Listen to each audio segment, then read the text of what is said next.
Բարի երեկո հարգելի հեռուստադիտողներ, 160 TV եթերում ռևյուի հերթական թողարկումն է։ Հարևան Իրանի հետ հարաբերությունները մշտապես եղել են Հայաստանի Հանրապետության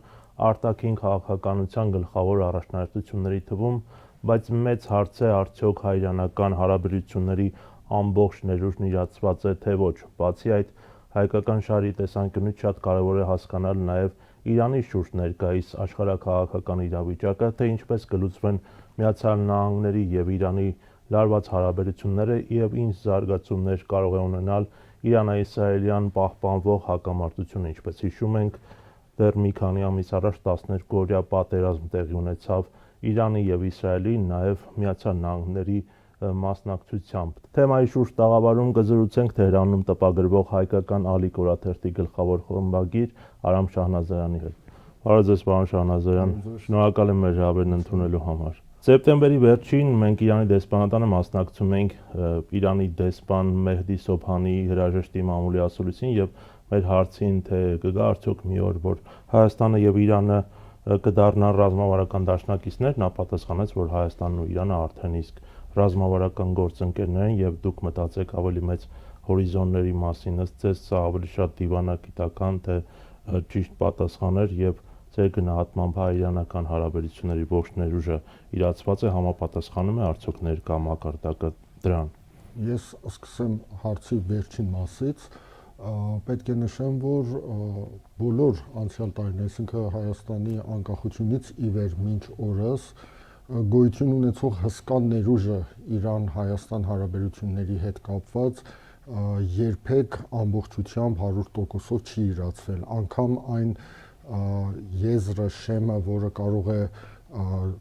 այսպես կոչված ռազմավարական համարվել, մոտենալ դրան, այդ շեմին եւս չի մոտեցվել այս հարաբերությունները, ցավոք նշում եմ սա, եւ պետք է անհրաժեշտ է անշուշտ քայլեր ձեռնարկել երկու կողմից էլ, մանավանդ պաշտոնական Երևանի կողմից, որպեսզի այս հարաբերությունները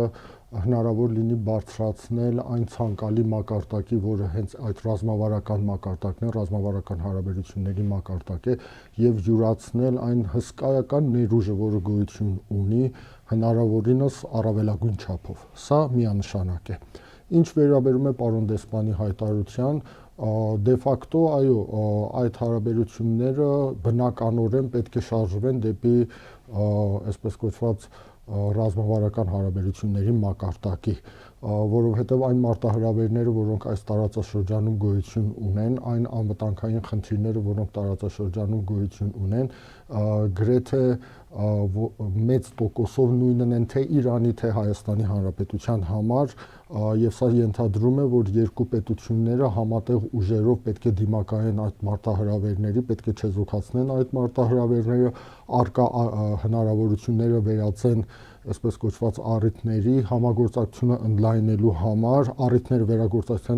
վերածեն հնարավորությունների հարաբերությունները ընդլայնելու համար եւ արկա մարտահրավերները նույնպես հնարավորության վերածել, որտեղ սա եւս մեծ արվեստ է դիվանագիտական, ռազմավարական առումով, քաղաքական առումով, որ դու մարտահրավերները, որոնք գոյություն ունեն, այնպես է սպառվում, որ դրանք վերածվում են հնարավորությունների, առիթների քեզ համար։ Ես կարծում եմ ավելի շատ դիվանագիտական հայտարարություն, ես դա կտեղավորեմ դիվանագիտական հայտարարությունների սահմանում, որովհետև դե ֆակտո դա գոյություն չունի եւ Իրանի փորձագիտական շրջանակները վերջին տարիների ընթացքում, մանավանդ վերջին 1-2 տարիների ընթացքում բազմիցս խոսում են անհրաժեշտության մասին, որպեսզի Իրանի եւ Հայաստանի միջև ստորագրվի ռազմաքաղաքական պայմանագիր, համագործակցության պայմանագիր, որը կլինի այն առաջին քայլը հարաբերությունները ռազմավարական մակարդակի բարձրացնելու համար։ Կա տնտեսական հարաբերություններ, կա բարձր մակարդակի որոշակի օրենք քաղաքական հարաբերություններ, կա նաև հասարակական մշակութային որոշակի հարաբերություններ, բայց ամենակարևոր բաղադրիչներից մեկը ռազմավարական հարաբերությունների համար, որ դա ռազմական հարաբերությունները եւ անվտանգային հարաբերություններն են, ես կասեի նվազագույն մակարդակի վրա է։ Առնվազն եթե կան ինչ-որ բաներ, երկու կողմից չեն բացահայտվում, չի խոսվում այդ մասին, դա այլ խնդիր է, բայց երևացող ասպեկտում դրանք նվազագույն մակարդակի վրա են։ Եվ մինչև այդ հարաբերությունները եւս չստանան պաշտոնական տեսք, այդ հարաբերությունների զարգացման ուղղությամբ գործնական քայլեր չձեռնարկվեն, ես կարծում եմ, որ չի կարելի խոսել ռազմավարական հարաբերությունների մասին։ Ռազմավարական դաշնակցության կամ դաշինքի համար իհարկե առաջին հերթին պետք է շահերի լուրջ համընկնումներ, չէ՞, իսկ ինչ շահերի համընկնում կա տարածաշրջանում եւ ընդհանրապես Հայաստանի եւ Իրանի միջեւ, եթե հաշվի առնենք այն, ինչ այսօր տեղի ունենում։ Բարդ խնդիր է, որովհետեւ ինչպես ես նախորդ հարցի պատասխանում նշեցի, մարտահրավերները գրեթե նույնն են երկու կողմերի համար։ Մեծ համընկնում գոյություն ունի այն մարտահրավերների անվտանգային խնդիրների, որոնք գոյություն ունեն այսօր տարածաշրջանում, թե Հայաստանի Հանրապետության համար, թե Իրանի Իսլամական Հանրապետության համար, բայց այստեղ մի կարևոր հարց կա. կողմերը ինչպես են դիտարկում այդ մարտահրավերները։ Կա թուրք-ադրբեջանական, այսպես կոչված ալյանսի դերակատարության, նշանակության կտրուկ աճ հարավային Կովկասում։ Սա շատ կարևոր խնդիր է, որը ուղղակի սպառնալիք է, գիտենք, Հայաստանի Հանրապետության համար, պետականության համար, ինքնիշխանության համար, տարածքային ամբողջականության համար, բոլոր առումներով, եւ շատ լուրջ անվտանգային մարտահրավեր է նաեւ Իրանի Իսլամական Հանրապետության համար։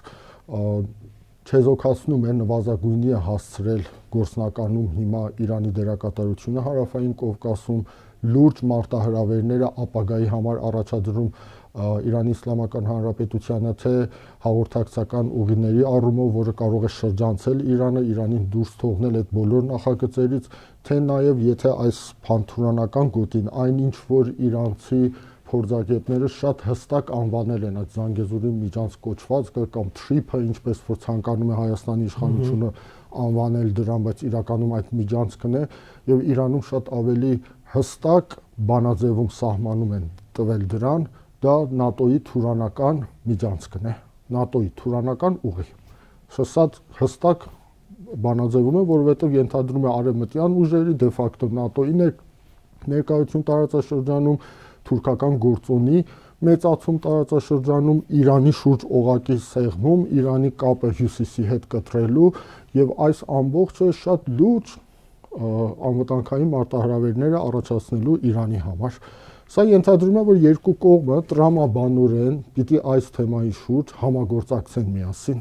շահերի համընկնում ունենան եւ համագործակցեն։ Բայց ցավոք սրտի մենք ականատես ենք, որ հենց այս միջանցքի թեմայով թուրք-ադրբեջանական գործոնի ակտիվացման առումով տարածաշրջանում, անուղղակիորեն կամ ուղղակիորեն նաեւ Իսրայելի գործոնի ամրապնդումը այս տարածաշրջանում, արևմուտքի առավելագույն ներգրավումը տարածաշրջանում,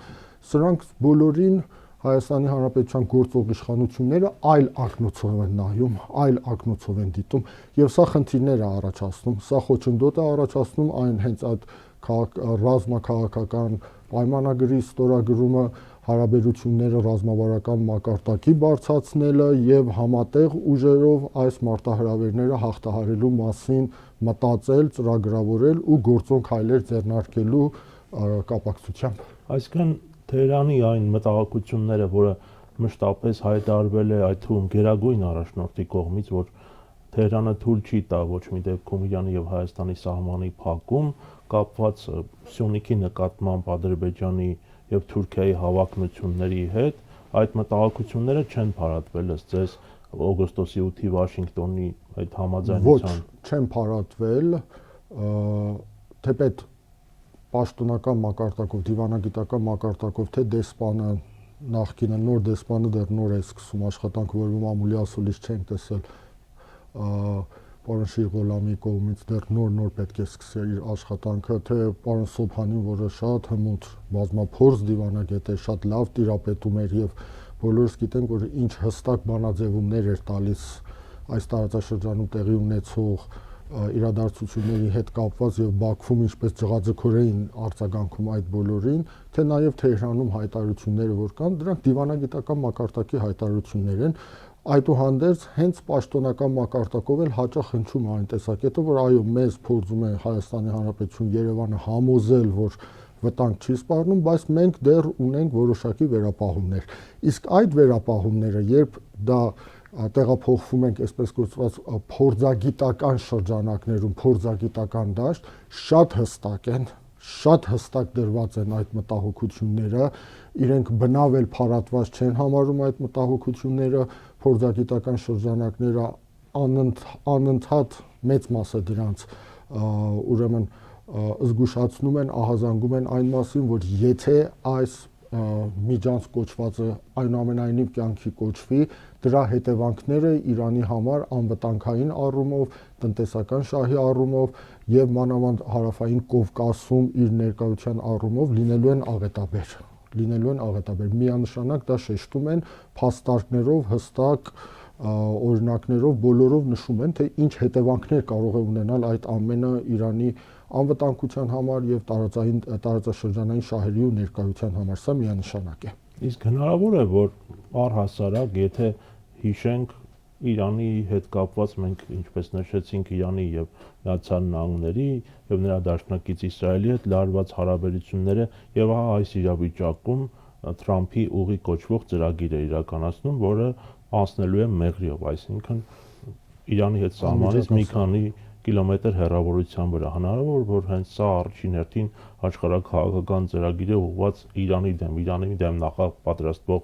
ինչ որ գործողությունների նպատակով եւ ինչպես են Իրանում ինչ տրամադրություն ունեն այս առումով Հայաստանի համաձայնությանը այս ծրագրին։ Անցյալ հարցում դու նշեցիր, սիրելի Արամ, որ իսլամական հեղափոխության գերագույն առաջնորդ Այաթոլլահ Խամենեին հստակ կարմիր գծերը նշել է, մի քանի անգամ կրկնել է եւ դրանք չեն փոխվել։ Դրանք ընկած են Իրանի տարածաշրջանային արտաքին քաղաքականության հիմքում։ Դա միանշանակ է։ Ինչպես կարելի է դա գործադրել,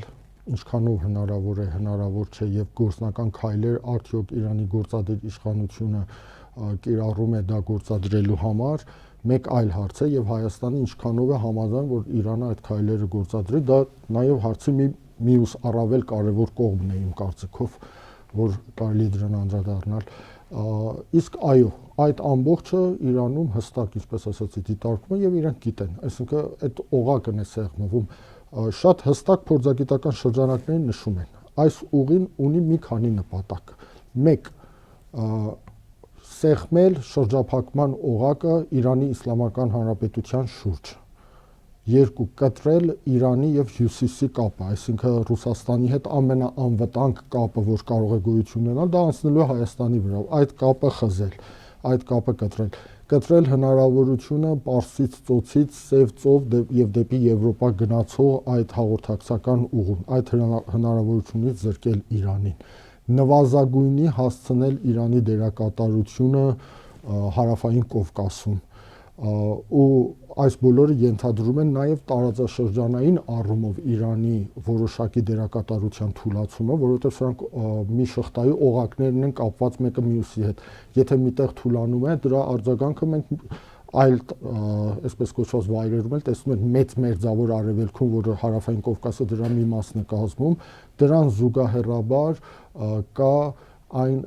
հնարավորությունը, որ գոյություն ունի Չինաստան, Իրան եւ Ռուսաստան այդ կապի ստեղծման, այս երեք պետություններին եւս այդ հնարավորությունը կտրել, շրջափակվում է Ռուսաստանը, սա ձգվելու է կենտրոնական Ասիայով դեպի Չինաստանի արևելյան սահմանները, ուйղուրները կան եւ այդ ամբողջ հնարավորություն, այսինքն երկու գերտերությունների Ռուսաստանին եւ Չինաստանին ու տարածաշրջանային գերտերության Իրանի Իսլամական Հանրապետությանը շրջափակում են, կտրում են միմյանցից, իրենց համար ստեղծում են անվտանգային շատ լուրջ խնդիրներ։ Սա է Իրանում, սա հստակ նշում են փորձագիտական շրջանակները եւ ասում են այս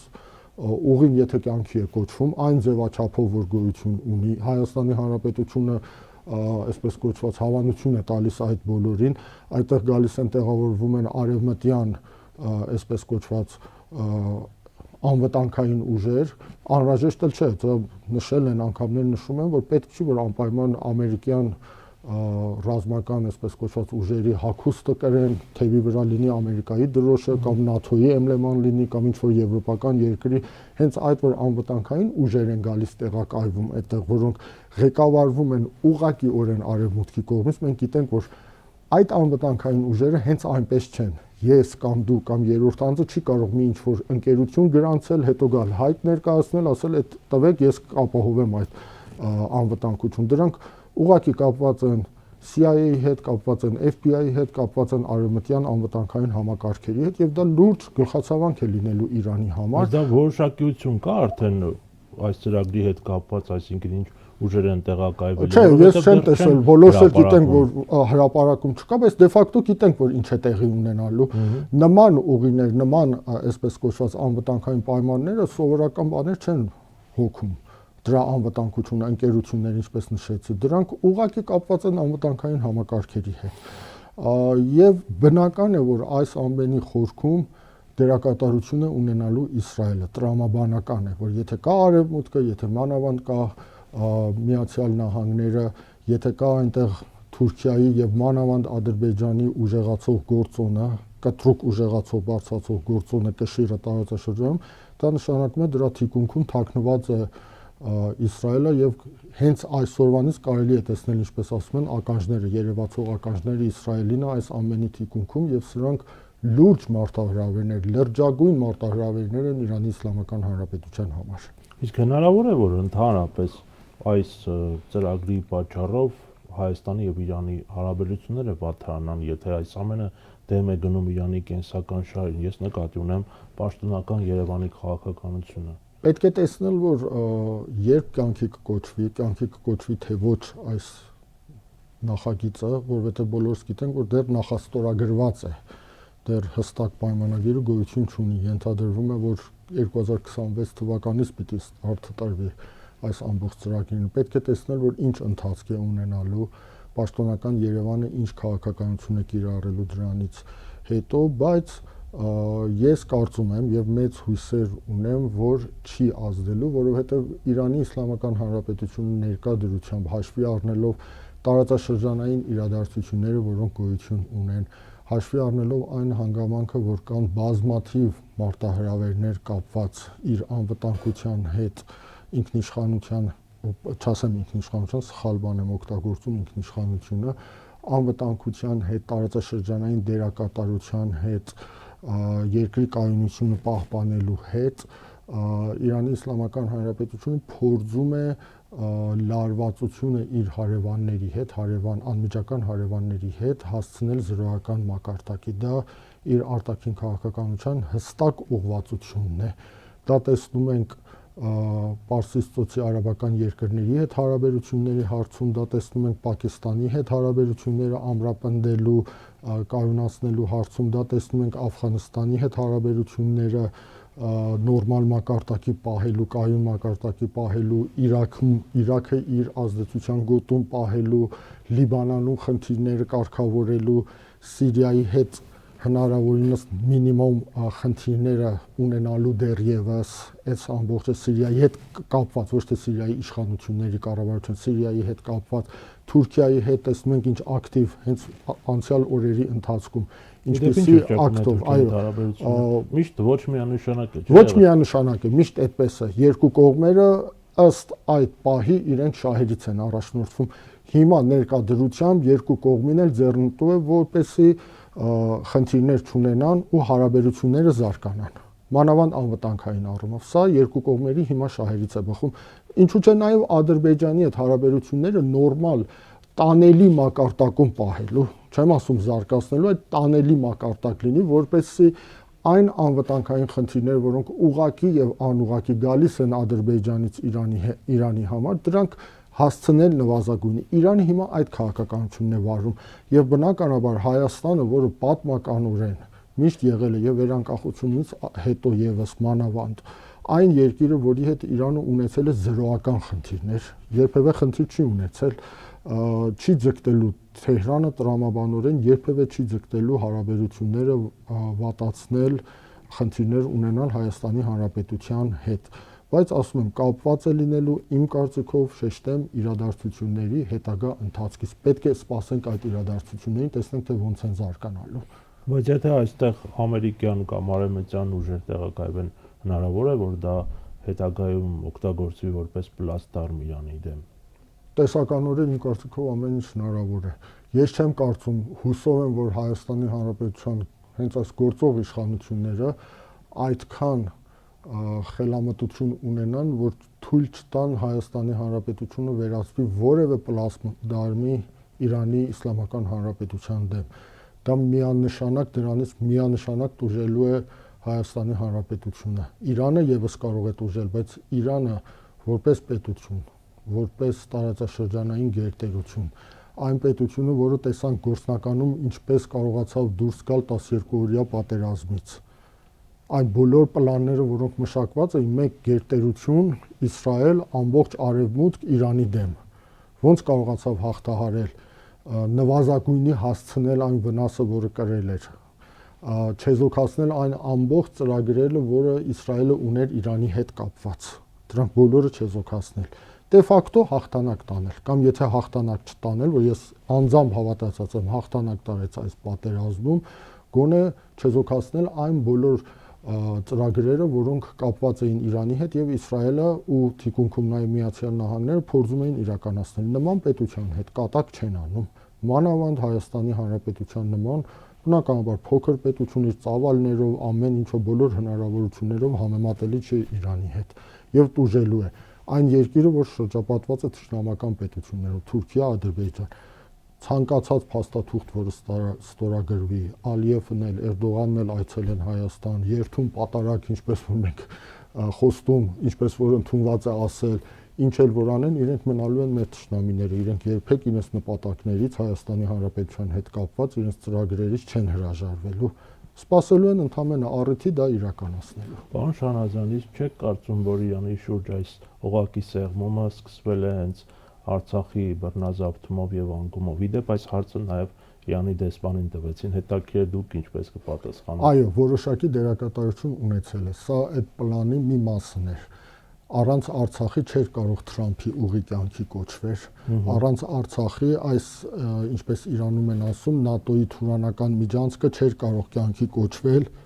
ձգվել դեպի Կենտրոնական Ասիա, ձգվել դեպի Չինաստանի արևելյան սահմաններ, շրջապատել Ռուսաստանին, չեզոքացնել, կապը կտրել Չինաստանին, մյուս իր դաշնակիցների հետ ռազմավարական Իրանի շուրջ այդ օղակը սեղմել առանց Արցախի կորստի դա տեղի չէր ունենալու։ Ցավոք սրտի չկա Արցախը եւ ստեղծվել են նման մարտահրավերներ, որոնք ունեն տարածաշրջանային, ինչու՞ չէ նաեւ գլոբալ աշխարհաքաղաքական նշանակություն, այսինքն նրանք կարող են ամբողջ եթե կյանքի կոչվեն, Աստված մի արած թե կյանքի կոչվեն, ես սա շեշտում եմ, ընդգծում եմ, եվրասիական մեծ, այսինքն տարածաշրջանի աշխարհագրական քարտեզը կարող են տակնու աշխարհաքաղաքական ներողություն, աշխարհաքաղաքական քարտեզը կարող են տակնու վրա անել հիմնահատակ ու դրանից տուժելու են թե Հայաստանի Հանրապետությունը, թե Իրանի Իսլամական Հանրապետությունը։ Ռուսաստանի ու Չինաստանի մասին խոսեմ, բայց քանի որ մեր զրույցը այսպանն է, հատկապես այս երկու պետություններն են տուժելու։ Իսկ Մերձավոր Արևելքում, քանի որ Իրանը Մերձավոր Արևելյան միջին ասիական պետություն է, ի վերջո Մերձավոր Արևելյան տարածաշրջանում տեղի ունեցող ինչ-որ փոփոխությունները կարող են ազդել այս ամենի վրա, որովհետև հիմա շատ են խոսում, այսպես ասած, տարածաշրջանի վերաձևման վարչատարածքային, ինչպես եղավ օրինակ 100 տարի առաջ Սայքս-Պիկոյի համաձայնությունը, որով գծվեցին մի շարք պետություններ, ինչ է կարծում, սա կարող է ազդել։ Բնականաբար ազդելու է, Սայքս-Պիկոյի պայմանագրին անդրադարձավ, որը արհեստականորեն գծեց, տեսնում ենք, չէ՞, ուղիղ գծեր են սահմաններ, Քուվեյթ, Իրաք, Հորդանան, բոլորը ուղիղ գծեր են, դրեր են ոնց որ կանոնով գծել են, ոնց ուզեր են բաժանել են, եւ բնականաբար սա խնդիրներ էր ստեղծելու, սա այդպես չէր մնալու, եթե դու արհեստածին ձևով բաժանում ես այդ ամբողջը, դա խնդիրներ ստեղծելու է։ Հիմա հասել է այն պահը, որ խոսում են այս այսպես կոչված աշխարհագրական քարտեզի փոփոխության անհրաժեշտության մասին եւ դրա թիկունքում կանգնած հստակ այն ուժը, որ կանգնած է դրա թիկունքում բացի արևմուտքից, դա Իսրայելն է, որը անմիջական շահերից է բխում, որը չի թաքցնում իր ծրագիրը, մեծ Իսրայելի ծրագիրը Նեղոսից մինչ Եփրատ։ Գոլանի բարձունքներն են արդեն գրավել, շարժվում են Դամասկոսի մերձակայքում կանգնած են, գիտենք արդեն իսրայելական ուժերը ինչքան են առաջ գնացել, ինչքան Գոլանի բարձունքներն են։ Այո, դա Գոլանի բարձունքներն են անցել են եւ հայտարարում են, որ մենք մտադիր չենք վերադարձնենք։ Այդ իրենց քաղաքականությունը վուֆերային գոտի ենք ստեղծում ու դա պահում ենք, յուրացնում ենք։ Միացյալ Նահանգներն թիկունքին կանգնած է այս ամեն ինչինը։ հովանավորում է։ Փորձում են Լիբանանում իրավիճակ փոխել, մանավանդ շիական գործոնը, Հեզբոլլահը, որը երկրի դե ֆակտո պահող ուժն է, ռազմական ուժը, որ պահպանում է երկրի ինքնիշխանությունը, տարածքային ամբողջականությունը, անվտանգությունը, դրան չեզոքացնել, փոխել։ Իրաքում իրավիճակ են փորձում փոխել։ Այս ընտրությունները massամբ չեզոքացրեցին այդ Իրաքի խորհրդարանական ընտրությունները, շիական թևին, շիիթին թուլացնելու այդ գործողությունները massամբ չստացվեցին եւ շիաները պահպանեցին այդ հնարավոր մեծամասնությունը, այդ մեծամասնությունը, որ ունեին խորհրդարանում, ու Իրանի ազդեցությունը որոշակիորեն պահպանվեց։ Փորձում են այդ Աբրահամի պայմանագիրը, որ կա երկրներին կցելով, այդ ամեն ինչը փոխել։ Այս ամենը նախաքայլերն են, նախապայմաններն են, որպեսզի հետո հնարավոր լինի աշխարհաքաղաքական, այսպես կոչված, կամ հենց աշխարհագրական քարտեզը փոխել տարածաշրջանինը, ու մենք չմոռանանք այս տարածաշրջանում գոյություն ունի մի շատ կարևոր գործոն, դա քրդական գործոնն է, այսինքն մոտավորապես որին աջակցում է Իսրայելը, որին աջակցում է Իսրայելը, իր անմիջական շահերից է բխում, դրանով Իրանի վրա կարող է ազդել, դրանով Իրաքի վրա է ազդում, խնդիրներ է ստեղծում Իրաքի եւ Սիրիայի համար, երկու կարևոր արաբական պետությունների, չնայած Սիրիան հիմա դե ֆակտո որպես պետություն քայքայված մի երևույթ է, գոյություն չունի։ Դամասկոսն է, Ջոլանին այնտեղ նստած ու իշխանություն չունի մնացած շրջանների վրա, քրդերը իրենց համար անկախ, դարուզները իրենց համար արդեն Իսրայելի հետ դե ֆակտո անջատվեց, ալավիները իրենց համար, բոլոր այս խնդիրները գոյություն ունի։ Թուրքիան հավակնություն ունի հյուսիսային Հալեպի նահանգի նկատմամբ, գիտենք այս բոլորը, բայց կարևոր գործոն է քրդական գործոնը, որը չգիտեմ, տարբեր թվեր է նշվում, մենք միջինը հաշվենք 20 միլիոն, 30 միլիոն բնակչություն այս տարածաշրջանում, որը չունի պետություն, այդքան մեծ ազգություն թվականակով, որը չունի պետություն։ Եվ սա խաղաքարտ է բոլորի ձեռքում։ Երբ օգտագործեն, ինչպես օգտագործեն, ում դեմ օգտագործեն, իրագործեն այդ ծրագիրը, թե չիրագործեն։ Սա խաղաքարտ է, որը անկայունության հստակ աղբյուր է այս տարածաշրջանում, եղել է, կա եւ կմնա որպես այդպիսին։ Ես չեմ կարծում, որ մոտ ապագայում մենք քրդական պետական միավորման ձևավորման ականատեսը կլինենք այս տարածաշրջանում, որովհետեւ դրա հնարավորություն դեռևս տեսականորեն չկա, Թուրքիան մասնատելու դրա ենթադրում է ՆԱԹՕ-ի երկրորդ գլխավոր պետության մասնատումը։ Այդ է նշանակում, եթե պիտի քրդական պետություն ստեղծվի, դա միայն Իրաքի եւ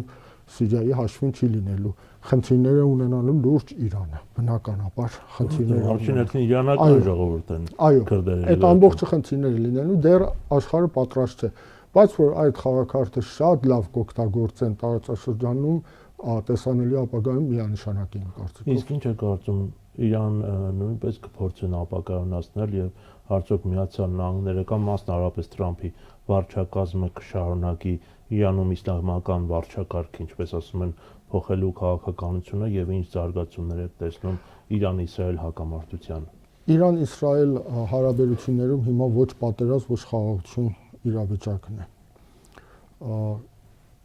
Զինադադարը հրադադար է հայտարարված, ամեն վարքյան հնարավորությունը կա սկսվել։ Չնայած որ ես չեմ տեսնում տեսականորեն, որ մոտ ապագայում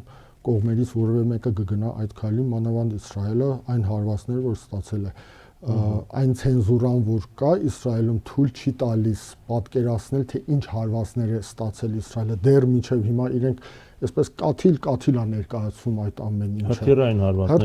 Հրթիռային հարվածները, ԱԹՍ հարվածները, որոնք կան, ինչ վնասներ են հասցրել։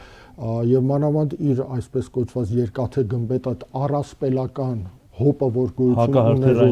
որը իրականում ոչնչացվեց, չաշխատեց, ոչնչացվեց, պաշարները, որոնք սպառվել են եւ հայտարարություններում տեսնում ենք հաղորդագրություններում լուրերում, որ ինչքան ժամանակ է պահանջելու Միացյալ Նահանգներից, որպեսզի այդ հրթիռները վերականգնվի նորից, արտադրվի եւ վերականգնվի։ Սրանք բոլորը ենթադրում են, որ դեռևս մենք պատերազմի ականատեսը չենք լինելու, չնայած վերջին շրջանում կար խոսակցություն վերջին օրերին Իրաքի սահմանում իրաքյան օդուժի ներկայությունը, հետո Իրանի օդուժի մանևրները, բայց կարծում եմ դրանք իմ կարծիքով, սուբյեկտիվ կարծիքով, դրանք ուժի ցուցադրումներ են ընդհանրապես դիմացինի զգոնությունը փորձելու, դեռ պատերազմի վտանգ չկա, դա չի վերացել, ամեն վարքյան կարող է դա տեղի ունենալ, քնենք արթնանանք պատերազմ լինի, բայց տեսականորեն ես չեմ տեսնում մոտ ապագայում պատերազմի հնարավորություն, ինչ կապված է Իրանի ապակայունացման հետ, փորձերը արվեցին, այսինքն Իսրայելի ծրագիրը ինչպես էր մշակված, մի օրում գլխատեր ռազմաքաղաքական ռազմական հրամանատարության գլխատեցին 7 գլխավոր հրամանատարներ զոհվեցին առաջին իսկ հարվածների արդյունքում, բայց իրենք չէին պատկերացնում, որ բանակը ընդամենը ու համակարգը հեղափոխության առաջնորդի գլխավորությամբ ընդամենը մի քանի ժամվա ընթացքում կվերականգնվի, կնշանակվեն նոր հրամանատարներ, կթոթափեն այդ շոկային իրավիճակը, որ գոյություն ունի, եւ ընդամենը 12 ժամից հետո կանցնեն հակահարվածի, դա չէին պատկերացնում։ Երկրորդ կարևոր խնդիրը, որ կար, դա որ ստեղծեն խնդիրներ, հասարակական ընդվզում ստեղծել, նախկին թագավորի, վերջին թագավորի տղային որպես ընդդիմության սիմվոլ օգտագործեն նրան, դրա շուրջ ստեղծվի հասարակական կոնսենսուս, հասարակական ընդվզում Իրանում, անկարգություններ, ռեժիմի հիմքերի քայքայում, զուգահեռաբար նաև այսպես կոչված անջատողական շարժումներ, մեծ հաշվարկ էր արված փանթուրքիստական շարժումների վրա, դա առաջինն էր, ինչպես նաև քրդական անջատողական խնդիրներ, որ կային արաբական, բելուչական, թուրքմենական, այս բոլորի վրա իրենք հաշվարկ են արել, բայց մանավանդ փանթուրքիստական, այսպես կոչված շարժումների վրա, որոնք ուղղակիորեն Բաքվից էլ այդ ամբողջ ազդանշաններ գալիս էր, անուղղակի նաև Թուրքիայից։ Ոչ մեկը չստացվեց։ Ընդհակառակը ժողովուրդը մերժեց դավաճանությունը, որտեղ իրանցի ժողովուրդը երբեք մեկին, որը ողջունում է իր տարածքի վրա հարձակումը, իսկ Ռեզա Փահլավին այդպես վարվեց, այդ մեծ սխալը թույլ տվեց, սխալ թույլ չտվեց, ինքը այդպես էր մտածում։ Շահի որդին։ Այո, շահի որդին, ինքը այդպես վարվեց, երբեք նման դավաճանություն չի ներում։ Իրան-Իրաք պատերազմի ժամանակ քաղաքական ընդդիմության մեկ այլ թևը մոջահեդները նման սխալ արեցին, սեղմեցին Սադդամի ձեռքը, միացան իրեն, ու մինչև հիմա համարվում են դավաճաններ ու կմնան որպես այդպեսին Իրանի ժողովրդի համար։ Նույնը տեղի ունեցավ այս դեպքում, ընդհակառակը, հակառակը տեղի ունեցավ, Իրանի հասարակությունը համախմբվեց հոգևոր առաջնորդի, հայրենիքի, ինքնապաշտպանության, արժանապատվության, տարածքային ամբողջականություն պահպանելու պատերազմում հաղթելու առանցքի շուրջ։ Մերժեց այդ ամեն ինչը, անջատողական շարժումները չստացվեցին, որովհետև այդ տարածքների բնակչությունը ոչ միայն չարձագանքեցին, այլ միացան այս ամբողջ բանին։ Այնպես որ այդ ապակայունացնող փորձերը արդյունք չեն տվել, փորձում են, չի մարել, դեռ փորձում են, այդ քաղաքականությունը փորձում են իրականացնել, բայց արդյունք չի տվել եւ իմ կարծիքով չի տալու։ Իսկ ինչ կապված է Իրան-Ամերիկա հարաբերությունների հետ, ԱՄՆ հարաբերությունների հետ, դրանք ներկայությամբ սառեցված փուլում են։ Ես կարծում եմ երկու կողմերն էլ ցանկություն ունեն վերսկսելու անուղղակի կամ ուղղակի բանակցություններ, Իրանը անուղղակի բանակցությունների վրա է պնդում, որպեսզի խնդիրները փարատվեն, իրենց անմիջական շահերից է բխում։ Այդ խնդիրները փարատվեն։ Թրամփի իշխանություն մենք տեսանք բիզնեսմեն, բիզնեսային տրամաբան, առևտուրի տրամաբան չէ, բայց գոյություն ունի մի կարևոր խնդիր, որը Իրանի ամենաբարձր մակարդակով արտգործնախարարի լեզվով եւ մյուս բարձր աստիճան պաշտոնյաների լեզվով հնչում է, Իրանի հետ վերջնագրելով խոսել չի ստացվելու, սպառնալիքներով, պայմաններ թելադրելով չի ստացվելու։ Հավասարը հավասարին, եթե լինեն բանակցություններ, Իրանը ցույց է տվել, որ չի հրաժարվում դրանցից եւ կարող է նստել բանակցային սեղանի շուրջ։ Բարդ հարաբերություններ են, բարդ ընթացք է սպասվում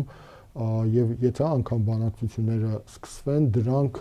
այնպես չի որ 1 ամսում, 2 ամսում արդյունք են տալու, տևելու են շատ երկար ու բարդ գործընթաց է լինելու։ Իսկ Ադրբեջանի գործոնը Իսրայել-Իրան հակամարտության համատեքստում ինչու Իրանը այսպես ասած իրերը իր անունով չկոչեց եւ պաշտոնապես գնահատական չտվեց այն փաստերին, որ Ադրբեջանը ըստ էության ներքաշվել է։ Նորից վերադառնանք պետական, փորձագիտական տարանջատենք։ Պետական մակարդակով բնականաբար նման գնահատական չհնչեց ու դա տրամաբանական է, որովհետեւ հարաբերություն ինչպես նշեցի, Իրանը ներկայությամբ չի ցանկանում որևէ երկրի հետ տարածաշրջանում իր հարաբերությունները փչացնի, լարվածություն ստեղծի։ Սա միանշանակ է։ Չնայած ես ասեմ, պետական մակարդակով էլ որոշակի պաշտոնյաներ անուղղակի, երբեմն նաև ուղղակի անդրադարձան այդ խնդրին։ Բայց փորձագիտական շրջանակում միանշանակ խոսվում է այդ մասին, որ այո, Բաքուն փաստորեն այս տարածաշրջանում Իսրայելի 5-րդ շարասյունն է։ Այդ դերն է կատարում մանավանդ Իրանի նկատմամբ եւ ամեն գնով փորձում է հարվածել Իրանին։ Բայց ինչպես նշեցի, ներկայդրությամբ պետական պաշտոնական քաղաքականություն դա է, որ նվազագույնի հասցնել հենց Ադրբեջանի, կոնկրետ Ադրբեջանի հետ կապված եկող մարտահրավերները նվազագույնի հասցնել ու ձևավորել առնվազն տանելի հարաբերություններ, իսկ եթե հնարավոր եղավ, նաև զարգացնել, բարձրացնել մակարդակը։ Խնդիրը հիմա Իրանինը դա է, որ Ադրբեջանից եկող վնասները հասցնել նվազագույնի։ Այս կոնֆլիկտից բխող վտանգները ըստ ձեզ որոնք են, այսինքն ինչպես կարող է մեր տարածաշրջանը կամ Հայաստանը ներքաշվել։ Տեսեք, այս կոնֆլիկտը, որը գոյություն ունի Իրանի եւ Իսրայելի, Իրանի եւ Միացյալ Նահանգների արևմուտքի միջև, ինչպես Իրանում են նշել, եւ ոչ միայն Իրանում, արաբական երկրները ինչու էին մտահոգված, ինչու են փորձում բոլորը միջնորդական դեր ստանձնել։ Վերջինը Սաուդական Արաբիան, Բին Սալմանն է, այսպես կոչված, հայտարարել, որ պատրաստ է միջնորդի դեր կատարել Իրանի եւ արևմուտքի միջև, որտեղ բոլորը գիտակցում են, սա այն վառոդի տակառն է, որ եթե այդ կայծքարը հարվածեց, պայթելու է ու դա չի սահմանափակվելու Իրանով, չի սահմանափակվելու օրինակ Հայաստանով եւ տարածվելու է ամբողջ տարածաշրջանում։ Բոլորն են տուժելու դրանից, վերջին գոնե 30 տարում, 20 քանի տարում, ներողություն 25 տարում, 2000 թվականից այս կողմ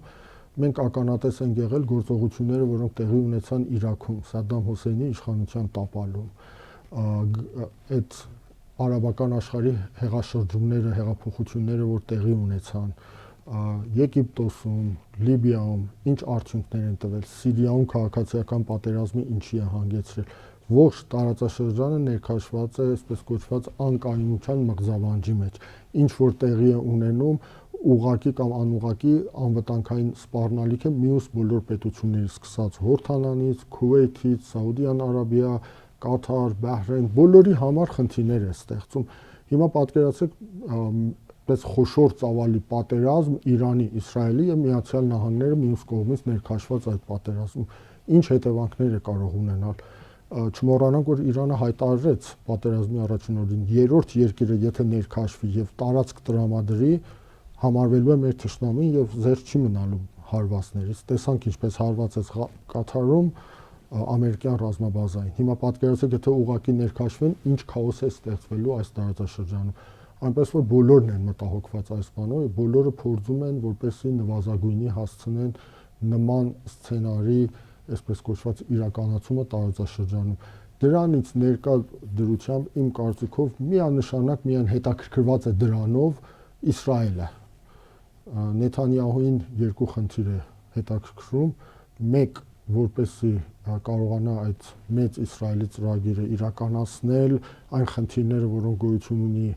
այսպես կոչված իր հարևանների հետ այս պատերազմների միջոցով դրանք զրոյականի հասցնել, հարվածել, ոչնչացնել այդ վտանգի թիրախները։ Մյուս կողմից մենք գիտենք, որ Իսրայելի ներքին իրավիճակը ինչպիսին է, հասարակական խզվածությունը, խնդիրները, որոնք կուտակված են, եւ Նեթանյահուն ինքը անձամբ իշխանության պահելու հարց ունի, որպեսզի չկանգնի դատարանի առջև։ Գիտենք, որ եթե ինքը իշխանազրկվեց, հաջորդ օրը կանգնելու է դատարանի առջև եւ ինչ ճակատագիր է սպասվում իրեն։ Եվ ինչպես իրանցի փորձագետներն էին 12-օրյա պատերազմի ժամանակ հայտարարում, վտանգ կա, որ Թուրքիան եւ Ադրբեջանը կարող են օգտվել այս իրավիճակից, որ Իրանն այժմ կենտրոնացած է այլ ուղղությամբ պատերազմի վրա եւ անցնել գործողությունների Սյունիքի դեմ, քանի որ ինչպես գիտենք, Իրանը հայտարարել է, որ թույլ չի տալու հայ-իրանական սահմանի խզում եւ զորքեր էր տեղակայվել այդ սահմանի երկայնքով, ինչպես համենայն դեպս տարբեր տեղեկություններ էին գալիս։ Սա հնարավոր սցենար է։ Միանշանակ հնարավոր սցենար է, սա նաեւ մտահոգում էր, ես ասեմ ձեզ, ոչ միայն իրանական փորձագիտական շրջանակներն, այլ նաեւ իրանահայությանն։ Մեր մեծագույն մտահոգություններից մեկը դա էր, որովհետեւ պատերազմ էր, Իրանի ողջ ուշադրությունը կենտրոնացած էր բնականաբար այդ պատերազմի վրա իր արևմտյան ճակատ, այսպես ասենք, որտեղ հարվածները հասնում են արևմտյան սահմանից, էլ Իսրայելից էր գալիս այդ ճակատի վրա, եւ տրամաբանական է, որ բոլոր ուժերը կենտրոնացված էին այդ պատերազմի ուղղությամբ։ Եթե դա թեժանար, եթե ինչ-որ սահման անցներ այդ պատերազմը, միանշանակ ես կարծում եմ, որ չեմ կասկածում, ոչ թե կարծում եմ, չեմ կասկածում, որ Ադրբեջանը եւ Թուրքիան առիթը բաց չէին թողնելու Սյունիքի հարցը մեկընդմիշտ լուծելու, Հայաստանի Հանրապետության հարավային շրջանները բռնազավթելու, բռնակցելու եւ ընդհանրապես հայկական պետականության հարցը լուծելու խնդիրը, որովհետեւ կմնար Երևանը, այդ փոքրիկ տարածքը, այն ինչ որ իրենք փորձում էին իրականացնել 18 թվին Բաթումի պայմանագրի միջոցով եւ իրենց երազանքն էլ դա է, եթե կա հայկական պետություն, դա լինի մի փոքր պետություն, որը ամբողջությամբ կախված կլինի իրենց կամքից, իրենց բարեհաճությունից, գոյություն ունենա թե չունենա։ Դա իրենց վերջնանպատակն է, չպետք է կասկածենք ու փորձելու են ամեն գնով դա իրականացնել։ Այդ օրերին այդ վտանգը գոյություն ուներ եւ հիմա էլ գոյություն ունի, այսինքն եթե այս պատերազմը սկսվի եւ ավելի բուրըն պատերազմի մեկ ականատեսը լինենք, այդ վտանգը գոյություն ունի, որովհետեւ ինչպես ասացի, Իրանը կենտրոնանալու մի ճակատի վրա, բայց կա նաև նման տեսակետ, որ աչքաթող չեն անելու հյուսիսային ճակատը։ Այսինքն եթե Ադրբեջանը անցնի սահմանները, որոշակի սահմաններ եւ զգան վտանգը, փորձագիտական շրջանակները միշտ նշում են, որ եթե մենք զգանք, որ արդեն պատրաստվում է անցնել սահմանները, թե Իրանի նկատմամբ, թե նաև Հայաստանի հետ կապված, մենք պետք է անցնենք կանխարգելիչ գործողությունների նախքան այն, որ ներքաշվենք ռազմական ուղղակի նոր ճակատում հակամարտության մեջ, այսինքն իրենք կարող են տրամաբանորեն գնալ կանխարգելիչ գործողությունների։ Ինչու ձեզ Իրանը եւ Ռուսաստան այդքան կտրուկ չարձագանքեցին Վաշինգտոնի հռչակագրին եւ Թրամփի ուղուն, որը, ինչպես դուք ասացիք, համարում են ՆԱՏՕ-ի թուրանական միջանցք։ Ինչին են սպասում Իրանն ու Ռուսաստանը։ Կարևոր խնդիր ունի Ռուսաստանի հետ կապված, դե բոլորս գիտենք իր օրակարգի, այսպես կոչված առաջնահերթության առաջին 10 կետերը 1 Ուկրաինա, 2 Ուկրաինա, մինչև 10-րդ Ուկրաինա։ Ուկրաինական հակամարտությունը մինչև չլուծվի, Ռուսաստանը անհրաժեշտ ուշադրությունը այլ ճակատների վրա չի կենտրոնացնի։ Իրանում իրանական փորձագիտական շրջանակների նորից ես հղում կատարելով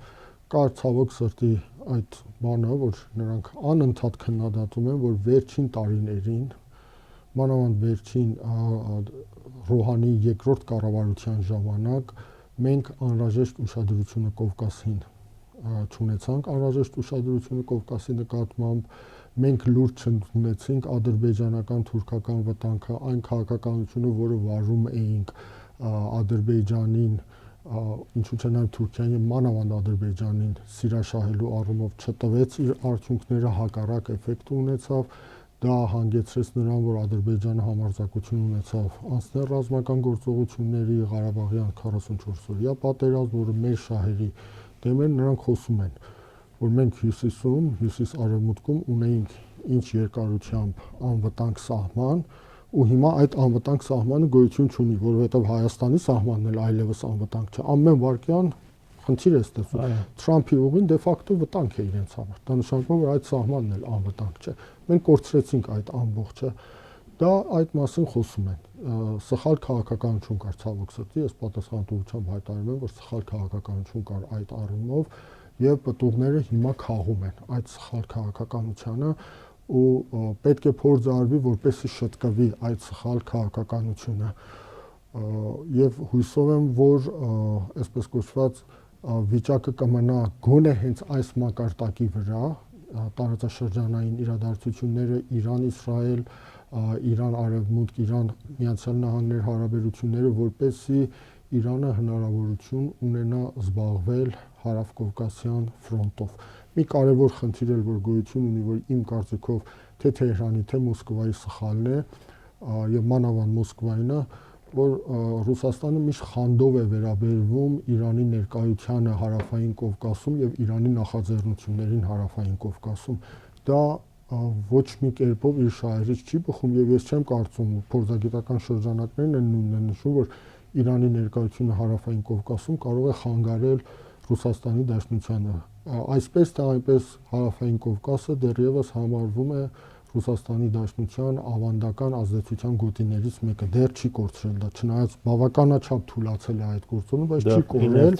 Այո, իներցիան կա եւ հնարավորություն ունի, որ այդ իներցիան նորից գործնականի վերածել, վերադառնալ։ Դա հնարավորություն, ինչքան ուշանան ավելի է բարթանալու դժվարանում, բայց հնարավորություն գոյություն ունի։ Այդ կա, համադրված չեն աշխատում, շահերի նույնականացում ցավոք սրտի հարավային Կովկասում չկա։ Բայց ես կարծում եմ, եթե ուկրաինական խնդիրը լուծվի, այնուամենայնիվ այնպես ինչպես Ռուսաստանն է ցանկանում, որ նախանշանները գոյություն ունեն դրանը, ապա Ռուսաստանը թեքվելու է հայացքով դեպի հարավային Կովկաս եւ տրամաբանությունը հուշում է, որ իր քայլերը ստիպված է լինելու համադրել Իրանի Իսլամական Հանրապետության հետ, այլապես թուրք-ադրբեջանական ալյանսի եւ արևմուտքի հետ լուրջ խնդիրներ է ունենալու միայնակ։ Շնորհակալ եմ հետաքրքրության համար, պարոն Շահնազարյան։ Հարգելի հեռուստադիտողներ, հիշեցնեմ, մենք զրուցում ենք Թեհրանյան հայկական Ալիք օրաթերթի գլխավոր խմբագիր Արամ Շահնազարյանի հետ։ Մնացեք խաղաղությամբ, կհանդիպենք։